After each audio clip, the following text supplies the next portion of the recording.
Good morning students. Management accounting ਦੇ ਵਿੱਚ ਅਸੀਂ ਚੈਪਟਰ ਕਰ ਰਹੇ ਹਾਂ ਰਿਸਪੌਂਸਿਬਿਲਿਟੀ ਅਕਾਊਂਟਿੰਗ।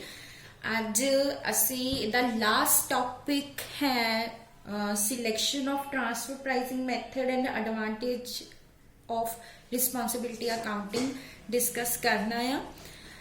ਸਭ ਤੋਂ ਪਹਿਲਾਂ ਸਿਲੈਕਸ਼ਨ। ਅਸੀਂ ਕੱਲ ਦੇ ਲੈਕਚਰ ਦੇ ਵਿੱਚ ਦੇਖਿਆ ਸੀਗਾ ਕਿ ਟ੍ਰਾਂਸਫਰ ਪ੍ਰਾਈਸਿੰਗ ਦੇ ਬਹੁਤ ਸਾਰੇ ਡਿਫਰੈਂਟ ਮੈਥਡਸ ਨੇ ਜਿਹੜੇ ਕਿ ਯੂਜ਼ ਕੀਤੇ ਜਾਂਦੇ ਆ ਟ੍ਰਾਂਸਫਰ ਪ੍ਰਾਈਸ ਨੂੰ ਕੈਲਕੂਲੇਟ ਕਰਨ ਦੇ ਲਈ, ਜਿਹਦੇ ਵਿੱਚ ਅਸੀਂ ਕਾਸਟ ਪਲਸ ਨਾਰਮਲ ਮਾਰਕਅਪ ਵੀ ਦੇਖਿਆ ਸੀਗਾ, cost price method, incremental cost, share profit relative to the cost, market price, standard price, negotiated price, dual और two way price, बहुत सारे methods सी डिस्कस ਕੀਤੇ ਸੀ।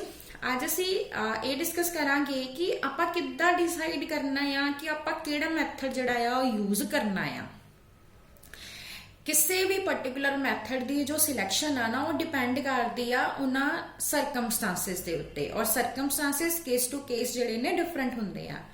ਸੋ ਕਿਹੜੇ ਕ੍ਰਾਈਟੇਰੀਆਸ ਨੇ ਜਿਹੜੇ ਸਾਨੂੰ ਮਾਈਂਡ 'ਚ ਰੱਖਣੇ ਚਾਹੀਦੇ ਆ ਇਹਨਾਂ ਟ੍ਰਾਂਸਫਰ ਪ੍ਰਾਈਸਿਸ ਨੂੰ ਡਿਸਾਈਡ ਕਰਨ ਦੇ ਟਾਈਮ ਤੇ। ਫਰਸਟ ਇਹ ਆ ਕਿ ਟ੍ਰਾਂਸਫਰ ਪ੍ਰਾਈਸ ਜਿਹੜਾ ਆ ਉਹ ਆਬਜੈਕਟਿਵਲੀ ਡਿਟਰਮਿਨ ਹੋਣਾ ਚਾਹੀਦਾ ਆ। ਠੀਕ ਆ, ਕਿਸੇ ਤਰ੍ਹਾਂ ਦੀ ਕੋਈ ਸਬਜੈਕਟਿਵਨੈਸ ਨਹੀਂ ਹੋਣੀ ਚਾਹੀਦੀ। ਆਬਜੈਕਟਿਵਲੀ ਡਿਸਾਈਡ ਕਰੋ ਆਪਾਂ ਕਿਹੜਾ ਮੈਥਡ ਯੂਜ਼ ਕਰਨਾ।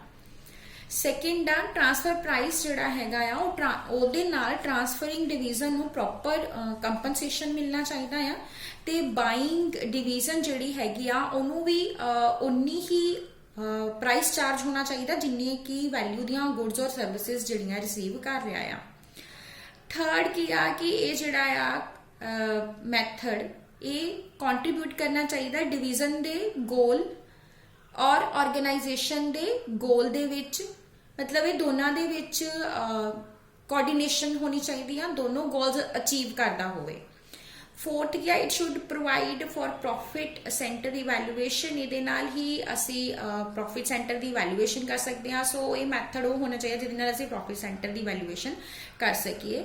ਐਂਡ ਫਿਫਥ ਕੀ ਆ ਕਿ it should maximize the efforts. Organization ਦੇ ਗੋਲਸ ਦੀ ਅਚੀਵਮੈਂਟ ਦੇ ਲਈ ਜੋ ਐਫਰਟਸ ਨੇ ਉਹਨਾਂ ਨੂੰ ਮੈਕਸੀਮਾਈਜ਼ ਕਰਦਾ ਹੋਵੇ। ਇਹ ਸੀ ਸਾਡੇ ਟ੍ਰਾਂਸਫਰ ਪ੍ਰਾਈਸਿੰਗ ਮੈਥਡ ਦੇ ਸਿਲੈਕਸ਼ਨ ਦੇ ਜੋ ਫੈਕਟਰਸ ਨੇ ਆਪਾਂ ਦੇਖਦੇ। ਹੁਣ ਨੈਕਸਟ ਹੈਗੇ ਐਡਵਾਂਟੇजेस। ਰਿਸਪੌਂਸਿਬਿਲਿਟੀ ਅਕਾਊਂਟਿੰਗ ਦੇ ਕੀ ਫਾਇਦੇ ਆ। ਮੈਨੇਜਮੈਂਟ ਜਿਹੜੀ ਆ ਯੂਜ਼ ਕਰਦੀ ਆ ਇਹਨੂੰ ਐਜ਼ ਅ ਕੰਟਰੋਲ ਡਿਵਾਈਸ। ਸੋ ਇਹਨੂੰ ਯੂਜ਼ ਕੀਤਾ ਜਾਂਦਾ ਕਿਸੇ ਵੀ ਐਗਜ਼ੈਕਟਿਵ ਦੀ ਪਰਫਾਰਮੈਂਸ ਨੂੰ ਇਵੈਲੂਏਟ ਕਰਨ ਦੇ ਲਈ, ਜੋ ਕਿ ਕਿਸੇ ਪਾਰਟਿਕੂਲਰ ਕੋਸਟ ਸੈਂਟਰ ਦਾ ਇੰਚਾਰਜ ਹੁੰਦਾ ਆ। ਸੋ ਉਹਨਾਂ ਦੀ ਪਰਫਾਰਮੈਂਸ ਨੂੰ ਅਸੀਂ ਕੰਪੇਅਰ ਕਰਨਾ ਆ ਜੋ ਟਾਰਗੇਟ ਸੈੱਟ ਕੀਤਾ ਹੋਇਆ ਉਹਦੇ ਨਾਲ, ਔਰ ਅਗਰ ਰਿਜ਼ਲਟ ਘੱਟ ਹੈਗੇ ਆ, ਪਰਫਾਰਮੈਂਸ ਘੱਟ ਆ, ਤਾਂ ਪ੍ਰੋਪਰ ਐਕਸ਼ਨ ਵੀ ਲਿਆ ਜਾਵੇ। ਸੋ ਰਿਸਪੌਂਸਿਬਿਲਿਟੀ ਅਕਾਊਂਟਿੰਗ ਜਿਹੜੀ ਆ ਬਹੁਤ ਹੀ ਇੰਪੋਰਟੈਂਟ ਆ ਹਰ ਤਰ੍ਹਾਂ ਦੇ ਬਿਜ਼ਨਸ ਦੇ ਵਿੱਚ। ਹੁਣ ਕਿਹੜੇ ਐਡਵਾਂਟੇजेस ਆ ਜਿਹੜੇ ਰਿਸਪੌਂਸਿਬਿਲਿਟੀ ਅਕਾਊਂਟਿੰਗ ਦੇ। ਫਰਸਟ ਹੈ ਅਸਾਈਨਿੰਗ ਆਫ ਰਿਸਪੌਂਸਿਬਿਲਿਟੀ। ਹਰ ਇੰਡੀਵਿਜੂਅਲ ਜਿਹੜਾ ਆ ਆਰਗੇਨਾਈਜੇਸ਼ਨ ਦੇ ਵਿੱਚ ਉਹਨੂੰ ਕੁਝ ਰਿਸਪੌਂਸਿਬਿਲਿਟੀ ਦਿੱਤੀ ਜਾਂਦੀ ਆ, ਜਿਹਦੇ ਲਈ ਉਹ ਜ਼ਿੰਮੇਵਾਰ ਹੋ ਜਾਂਦਾ, ਅਕਾਊਂਟੇਬਲ ਹੋ ਜਾਂਦਾ ਆਪਣੇ ਹਰ ਕੰਮ ਲਈ। ਸੋ ਹਰ ਬੰਦੇ ਨੂੰ ਪਤਾ ਹੁੰਦਾ ਆ ਕਿ ਉਹਦੇ ਤੋਂ ਕੀ ਐਕਸਪੈਕਟ ਕੀਤਾ ਜਾ ਰਿਹਾ ਆ। ਠੀਕ ਆ, ਸੋ ਰਿਸਪੌਂਸਿਬਿਲਿਟੀ ਨੂੰ ਅਸੀਂ ਈਜ਼ੀਲੀ ਆਇਡੈਂਟੀਫਾਈ ਕਰ ਸਕਾਂਗੇ, ਔਰ ਉਹਦੀ ਪਰਫਾਰਮੈਂਸ ਨੂੰ ਅਸੀਂ ਇਵੈਲੂਏਟ ਕਰ ਸਕਾਂਗੇ ਕਿ ਉਹਦੀ ਪਰਫਾਰਮੈਂਸ ਸੈਟਿਸਫੈਕਟਰੀ ਆ ਜਾਂ ਅਨਸੈਟਿਸਫੈਕਟਰੀ ਆ। ਸੋ ਕੋਈ ਵੀ ਪਰਸਨ ਜਿਹੜਾ ਆ ਆਪਣੀ ਰਿਸਪੌਂਸਿਬਿਲਿਟੀ ਨੂੰ ਸ਼ਿਫਟ ਨਹੀਂ ਕਰ ਸਕਦਾ ਕਿਸੇ ਹੋਰ ਪਰਸਨ ਤੇ। ਸੋ ਇਸ ਸਿਸਟਮ ਦੇ ਵਿੱਚ ਹਰ ਇੰਡੀਵਿਜੂਅਲ ਲਈ ਰਿਸਪੌਂਸਿਬਿਲਿਟੀ ਅਸਾਈਨ ਜਿਹੜੀ ਹੈ ਕੀਤੀ ਜਾਂਦੀ ਆ। ਸੈਕੰਡ ਆ ਇੰਪਰੂਵ ਪਰਫਾਰਮੈਂਸ। ਜਦੋਂ ਅਸੀਂ ਕਿਸੇ ਸਪੈਸੀਫਿਕ ਪਰਸਨ ਨੂੰ ਕੋਈ ਟਾਸਕ ਅਸਾਈਨ ਕਰਦੇ ਆ ਤਾਂ ਉਹ ਉਹਦੇ ਲਈ ਇੱਕ ਮੋਟੀਵੇਸ਼ਨਲ ਫੈਕਟਰ ਬਣ ਜਾਂਦਾ ਆ। ਸੋ ਪਰਸਨ ਜੋ ਵੀ ਡਿਫਰੈਂਟ ਐਕਟੀਵਿਟੀਜ਼ ਦਾ ਇੰਚਾਰਜ ਹੈਗਾ ਆ, ਅਸੀਂ ਦੇਖਦੇ ਆ ਕਿ ਉਹਦੀ ਪਰਫਾਰਮੈਂਸ ਕੀ ਆਈ ਆ ਰਿਪੋਰਟ ਦੇ ਵਿੱਚ, ਉਹਦੇ ਨਾਲ ਉਹਦੀ ਆਇਡੈਂਟੀਫਿਕੇਸ਼ਨ ਬਣਦੀ ਆ।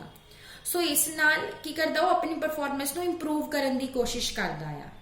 ਠੀਕ ਆ, ਔਰ on the other hand it act as a deterrent for ਜਿਹੜੇ ਲੋ ਪਰਫਾਰਮੈਂਸ ਜਿਨ੍ਹਾਂ ਦੀ ਹੁੰਦੀ ਆ ਉਹਨਾਂ ਲਈ ਵੀ ਇੱਕ ਡੈਟਰੈਂਟ ਦੇ ਤੌਰ ਤੇ ਕੰਮ ਕਰਦਾ ਆ। ਉਹ ਵੀ ਦੇਖਦੇ ਆ ਕਿ ਕਿਸ ਤਰ੍ਹਾਂ ਆਪਾਂ ਆਪਣੀ ਪਰਫਾਰਮੈਂਸ ਨੂੰ ਇੰਪਰੂਵ ਕਰੀਏ, ਕਿਸ ਤਰ੍ਹਾਂ ਆਪਾਂ ਆਪਣਾ ਕੰਮ ਵਧੀਆ ਤਰੀਕੇ ਦੇ ਨਾਲ ਕਰੀਏ।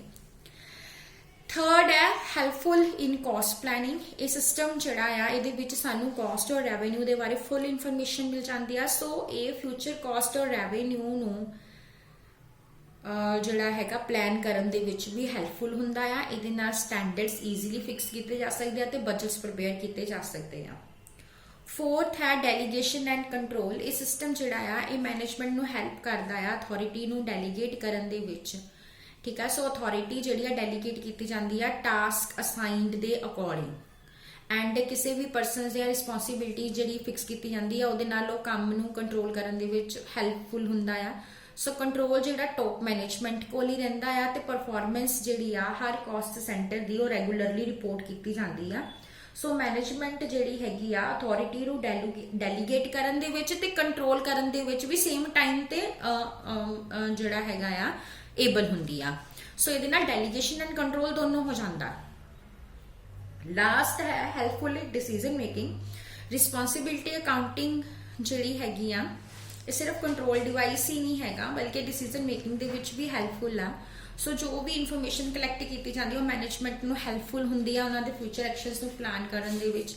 और बहुत सारे कॉस्ट सेंटर्स हैगे उन्हां दी पास्ट परफॉर्मेंस जिहड़ी हैगी आ वो भी जिहड़ी आ हैल्प करदी आ उन्हां दी फ्यूचर टारगेट्स नूं फिक्स करन दे विच। सो ये सिस्टम जिहड़ा आ मैनेजमेंट नूं प्रॉपर डिसीजनस लैण दे विच इंपॉर्टेंट डिसीजनस लैण दे विच हैल्प करदा आ। सो असीं ये कह सकते हैं कि रिस्पॉन्सिबिलिटी काउंटिंग वो टेक्नीक आ जिहड़ी हर तरह की ऑर्गेनाइजेशन दे लई इंपॉर्टेंट आ।